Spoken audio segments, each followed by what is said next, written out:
Здравейте, аз съм Николай Вангелов, на 28 години съм и съм професионален барман.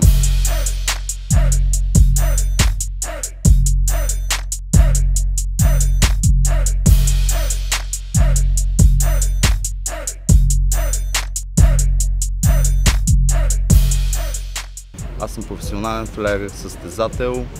Имам вече над 30 състезания, от които може би 10 от тях са на световен мащаб.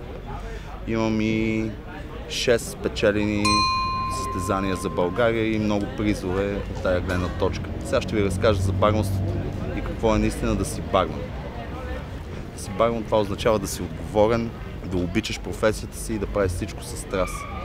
Барманството се дели на три основни групи: бариста, миксология и флеер барманство. Баристите са хората, тези прекрасни колеги, които правят страхотно еспресо и ни събуждат сутрин, което най-вероятно всички имаме нужда. Правят страхотно капучино, намират своите собствени сортове кафе, изпичат ги и така достигат до нас в едни малки страхотни еспресата, на които се наслаждаваме всяка сутрин. Втората основна категория бармани, това са миксолозите, на които се наслаждаваме на тяхните прекрасни напитки и коктейлите, които те създават. В днешно време вече барманството така много се е развило от гледна точка на миксология, че нещата са направо извънземни. Приготвят се домашни сиропи, приготвят се домашни ликьори, домашни пюрета. Абсолютно всичко в коктейлите в днешно време започва да бъде домашно приготвено, с изключение на хубавите алкохоли, които използваме за основа в самите напитки.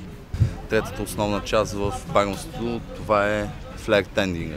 Един барман на първо место трябва да бъде сигурен в действията си при издаване на напитки, при направа на коктейли, по какъвто и да е начин. Точно това показва увереност в бармана. Това показва, че един барман е добър, както се чувствам и аз. Спечелил съм доста награди, пообиколих света, Лондон, Милано, Букурещ, Гърция на състезания, оттам имам едно трето место.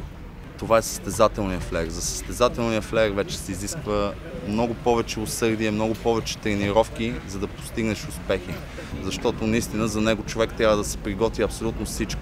Да се набавиш цялостен бар сет, което включва баровото оборудване от лъжици, стренери, барцетките, така да ги наречем, за да се разберат, мерилки, джагари, абсолютно всичко. И най-вече шейкерите. Без шейкерите ние барманите сме загубени. Посетих едни от най-големите сцени, едни от най-големите състезания в световен мащаб. Това е Roadhouse в Лондон на 2 пъти. Това е нещо неописуемо, сбъдната мечта.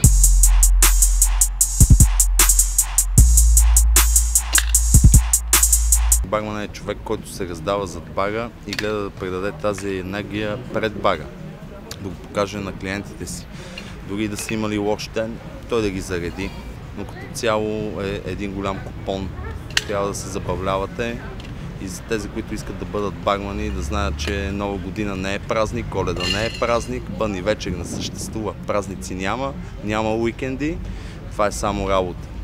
И наистина отдайте се, ако искате да се захващате с барманство. Това професия е наистина за ценители, за хора със сърца. Бъдете себе си зад баровете, хората и клиентите ще ги оценят, така че на здраве!